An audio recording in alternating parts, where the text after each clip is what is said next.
Ja, Freunde, wir sind angekommen.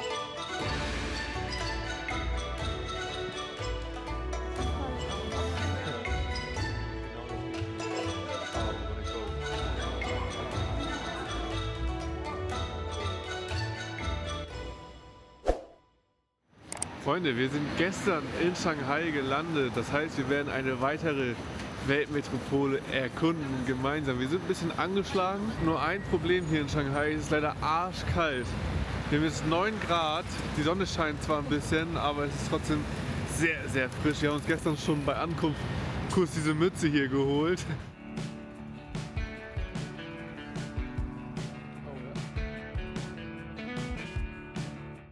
Unser Tag in Shanghai startet heute in einem ganz besonderen Stadtteil, Qiantiandi. Wir haben gehört, dass es hier ein Café gibt, das wir unbedingt ausprobieren wollen. Pete's Coffee.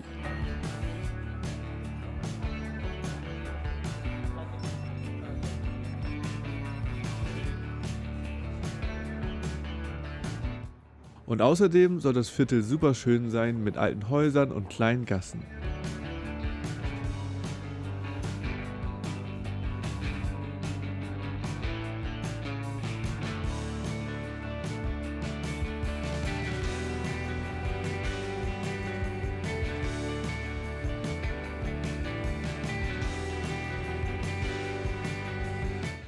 Gerade als wir eigentlich schon weiterziehen wollten, haben wir dann noch eine Bäckerei entdeckt und dachten erst, Moment mal, ist die etwa aus Deutschland?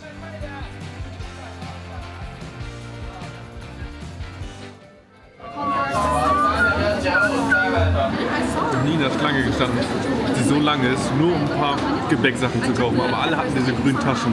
Ich will auch eine.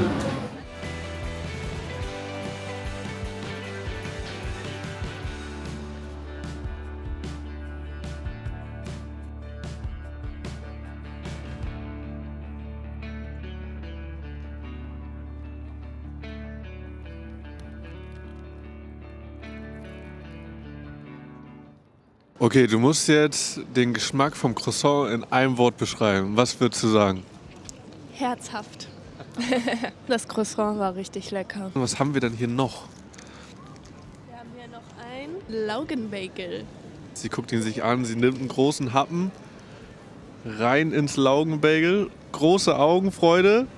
Das schmeckt nach Heimat. Das schmeckt nach Heimat, sagt sie. Ein wildes Nicken, sie scheint zufrieden zu sein. Das ist so super lecker. Es schmeckt wie so ein richtig fluffiges Laugenbrezel. Dann will ich gleich auch mal einen Happen nehmen. Sieht auf jeden Fall schon sehr schmackhaft aus. Nicht so trocken wie bei uns sonst manchmal so ein Laugenbrötchen sein kann. Richtig gutes. Gesalzen? Ganz bisschen. Geil. Außer für dich, Morten, du magst es ja lieber mit so richtig fetten Salzklumpen da drauf. Okay, und für das nächste brauchen wir eine Gabel. Ich hol's mal raus. Jo.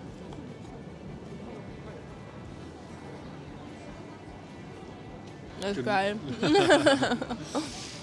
Hätte ich nicht gedacht, dass es hier nochmal so geile Pastries gibt. Also von dem, was wir bisher hier in China hatten, ist das mit Abstand das Beste. Es war wirklich super fluffig, frisch und lecker. Wir werden jetzt mal aufessen, dann geht es weiter in die Stadt, wie man im Hintergrund sehen kann. Und so langsam kriegen wir sogar blauen Himmel, zum ersten Mal gefühlt hier komplett in China. Ja. Deswegen waren wir heute noch mal ein bisschen unterwegs. Let's go!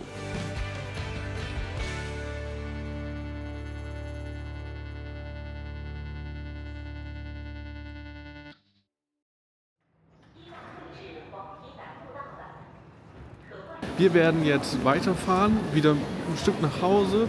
Da ist eine schöne Tempelregion, die wir uns gerne angucken würden.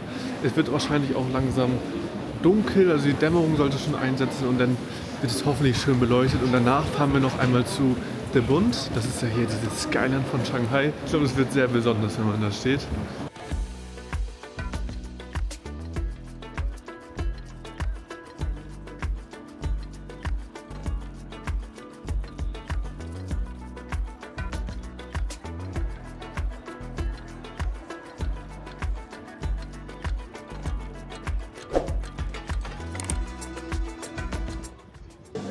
Also Freunde, wir sind mittlerweile in der Old Town hier in Shanghai angekommen. Ist wahrscheinlich nicht die einzige, aber ist auch egal, es sieht super cute aus. Wir werden uns jetzt erstmal einen Tee holen, um uns noch mal ein bisschen von innen aufzuwärmen und anschließend soll die Stadt hier, die Altstadt, auch noch anfangen zu leuchten. Und das wäre natürlich super cool. Deswegen suchen wir erstmal einen Teeladen. Let's go.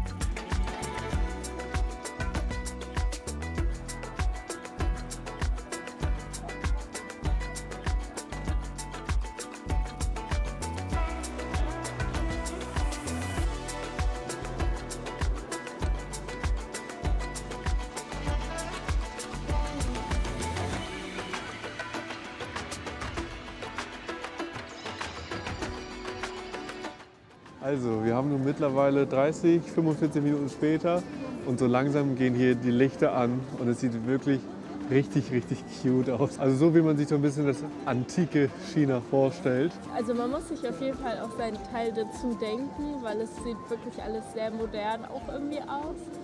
Aber mit den Lichtern sieht es auch einfach richtig cool aus hier. Ja, wir haben noch kein Glück gehabt, keinen Teeladen gefunden, beziehungsweise die waren alle sehr, sehr teuer. Also Ja. so ab 15 Euro pro Person. Das wollen wir jetzt nicht ausgeben, nur um uns ein bisschen aufzuwärmen. Wir schauen jetzt noch mal weiter, bis wir vielleicht einen Teeladen finden. Ansonsten geht es dann weiter zur Skyline von Shanghai. Da freue ich mich auch schon extrem drauf. Let's go!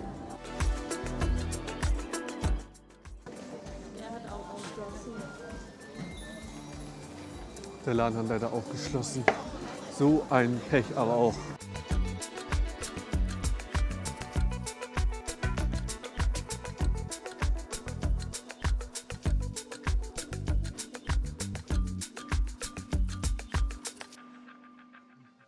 Passend zur Jacke heute das Getränk. Wir haben endlich etwas gefunden. Es war echt schwierig. Wir haben keine Ahnung so richtig, wie das jetzt schmecken soll. Nee. Aber es ist schön warm. Wir genießen jetzt erstmal den Moment. Die Stadt hier fängt schon an zu leuchten, die Altstadt. Sieht wirklich schön aus. Aber gleich geht's weiter zur Skyline. Ich hab Bock. Und eigentlich müssen wir auch noch was essen.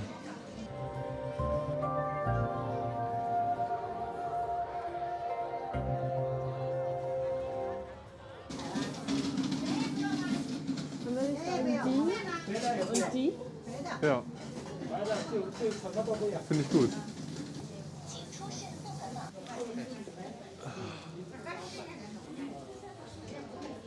Wir sind frisch gestärkt. Das Essen war sehr geil. Wir hatten einmal so eine chinesische Bolognese fast, nur dass auch noch crunchy. Kichererbsen mit drin waren. Ja. Super lecker. Ja, das war echt gut. Und so Dumplings. In so einer Suppe. Und die Brühe war wieder 10 von 10. Das können die hier. Dumplings, da war irgendwie so gefühlt Spinat oder Wasserspinat mit drin. Ja. Erstmal gewöhnungsbedürftig, jetzt zum Schluss doch sehr lecker. Ja, und vor allem waren die schön heiß. Das heißt, wir konnten uns noch mal ein bisschen aufwärmen und Ja. jetzt geht's los Richtung Skyline. Da können wir zu Fuß hinlaufen. Und ich bin einfach sehr gespannt. Let's go.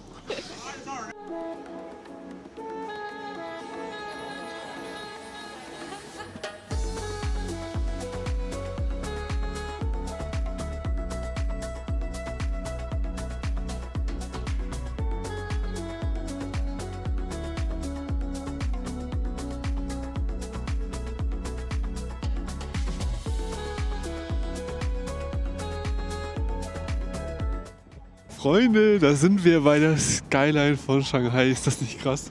Es ist super krass, aber es ist super kalt. Ja, es gibt gar nicht ganz so viel zu sagen. Das Einzige, was ich ergänzen möchte, ist, dass das höchste Gebäude hier, von euch aus gesehen, auf der linken Seite 632 Meter hoch ist. Und das markanteste Gebäude von euch aus auf der rechten Seite, dieser TV-Tower, der ist 460 Meter hoch ungefähr. Wurde aber auch schon 1994 gebaut, also steht auch schon echt lange. Ja, insgesamt auf jeden Fall eine beeindruckende Skyline. Aber wir müssen jetzt los, es ist so kalt. Wir Ja. haben 1 Kilometer nach Hause, das werden wir jetzt zu Fuß machen. Und dann ist dieser Tag auch vorbei und dann geht es morgen genauso weiter. Let's go!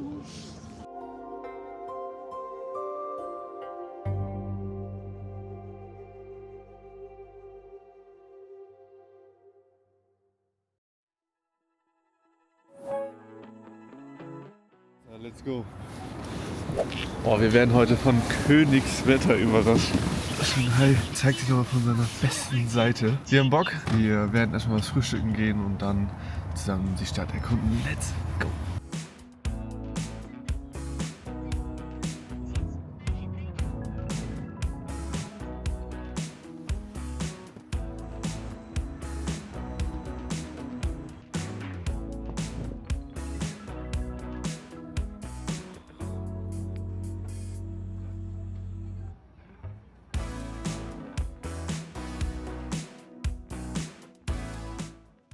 Schon ein schönes Viertel, oder?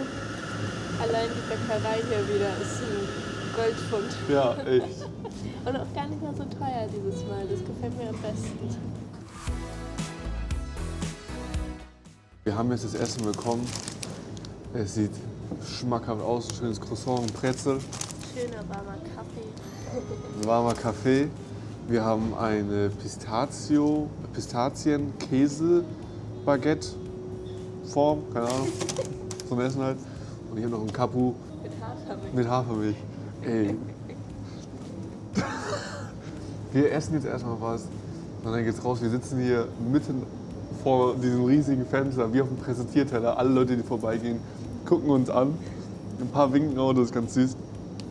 Aber wir genießen jetzt erstmal diesen startenden Tag. Let's go.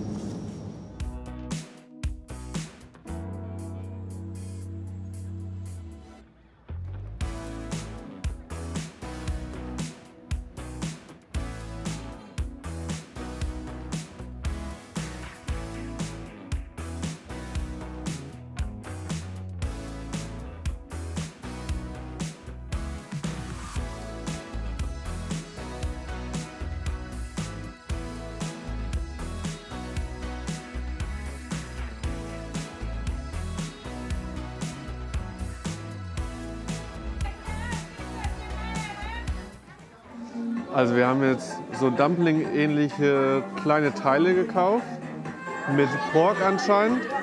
Und ich gehe mal direkt einen rein. Ich verstehe jetzt, warum hier so viel los ist. Die Dinger sind geil. Oh. Ja, willst du auch einen probieren?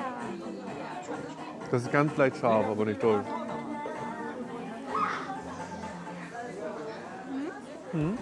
Lecker.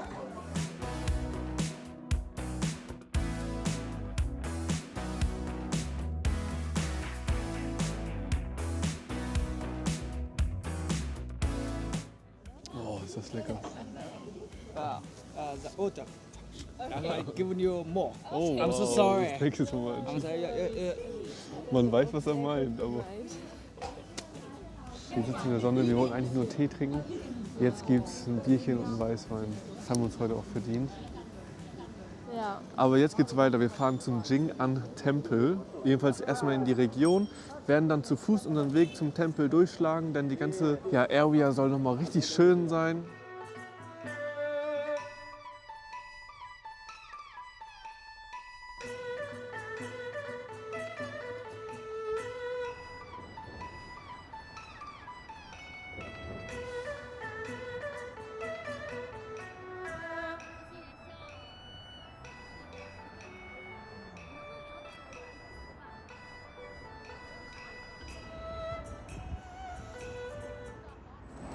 Freunde, also wie man sehen kann, hinter uns befindet sich bereits der Jing'an-Tempel. Das Problem ist, es gibt keinen Eingang. Es gibt nur Shoppingläden irgendwie drumherum. Also ganz viel Goldhandel, Essen und sowas.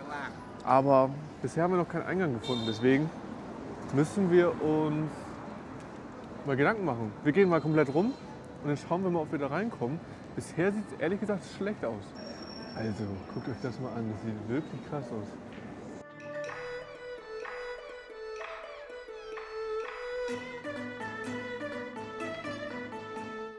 Ja, Freunde, wir sind angekommen beim Jing'an-Tempel. Aber wie man sieht, stehen wir vor verschlossenen Türen. Wir kommen nicht rein. Ich weiß nicht, ob wir zu spät sind, zu früh, ob man hier sowieso gar nicht reinkommt. Aber es scheint so, als könnte man nur drumherum laufen.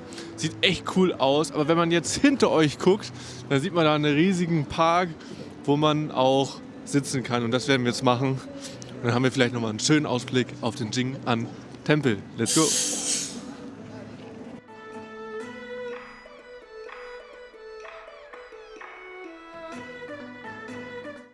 wir diskutieren gerade, ob man den besichtigen kann in der Regel. Und so wie du guckst, heißt es ja, Alex, du hast noch nicht richtig geguckt. Ja, bis 17 Uhr hätten wir den besichtigen können. Eine Dreiviertelstunde zu spät. Wie gesagt, hier in China sich zu orientieren, ist wirklich nicht einfach.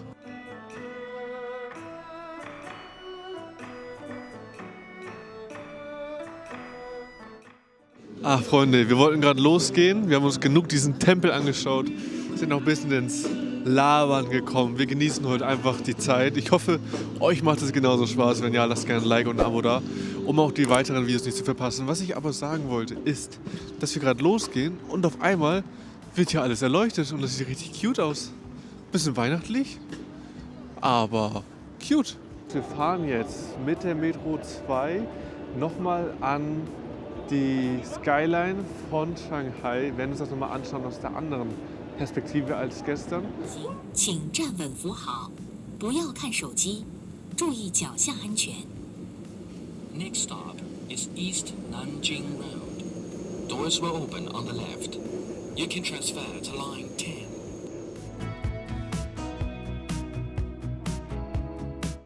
Also wir sind gerade auf dem Weg zur Skyline von Shanghai zu The Bund. Und auf dem Weg laufen wir hier durch dieses Viertel, was noch sehr stark beeinträchtigt ist von der Kolonialzeit damals. Ja, auf jeden Fall sieht es teilweise wirklich aus wie Städte bei uns. Gerade eben haben wir auch so eine überdachte Galerie gesehen, sah aus wie in Mailand, die Galleria Emanuel. Und ansonsten, ja, so gebäudetechnisch sieht es genauso aus, aber es ist alles viel schicker beleuchtet als bei uns und man merkt schon, dass es nur die Fassade ist, die so aussieht.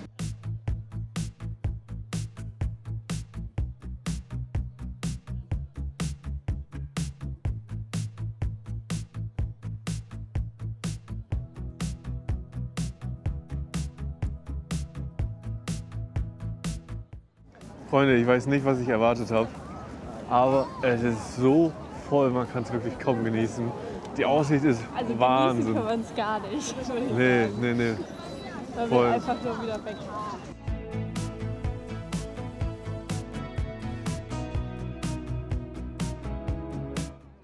Was ich sagen wollte ist, dass es ein heftiger Moment sein muss, wenn wir zurück nach Bremen kommen, wo nur ein Bruchteil der Menschen überhaupt unterwegs ist.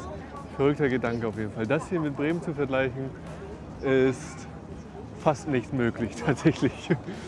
Obwohl, Mit dem Fluss. genau das wollte ich auch gerade sagen, wir haben die Weser. Wir haben auch den Fluss, der da durchführt. Auch im Fluss.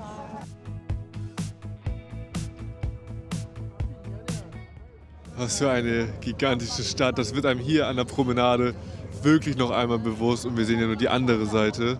Auch hinter uns liegt so viel Stadt und es kann sowohl modern sein, an vielen Ecken auch hip, an manchen Stellen aber auch ziemlich langweilig und künstlich, muss man sagen. Wir haben auf jeden Fall 2 Tage lang hier Eindrücke gesammelt und auch wenn es so eingeschränkt für uns ein bisschen möglich war aufgrund unserer Erkältung, weil es ist auch immer noch arschkalt hier, haben wir so einen kleinen Eindruck bekommen und auch ich muss sagen, dass es oftmals sich ein bisschen künstlich anfühlt, hier rumzulaufen. Nicht so originell wie vielleicht jetzt in Hongkong oder ja, anderswo. Trotzdem habe ich die 2 Tage hier echt genossen und es gibt viel zu sehen. Ich freue mich jetzt aber auch schon aufs nächste Ziel. Ja, ich auch. In diesem Sinne würde ich sagen, vielen Dank fürs Zuschauen. Wenn ihr bis hierhin dran geblieben seid, dann würde es uns natürlich sehr freuen, wenn ihr mal ein Like und ein Abo da lasst und schreibt was Nettes in die Kommentare. Und wir sagen ciao, bis zum nächsten Mal.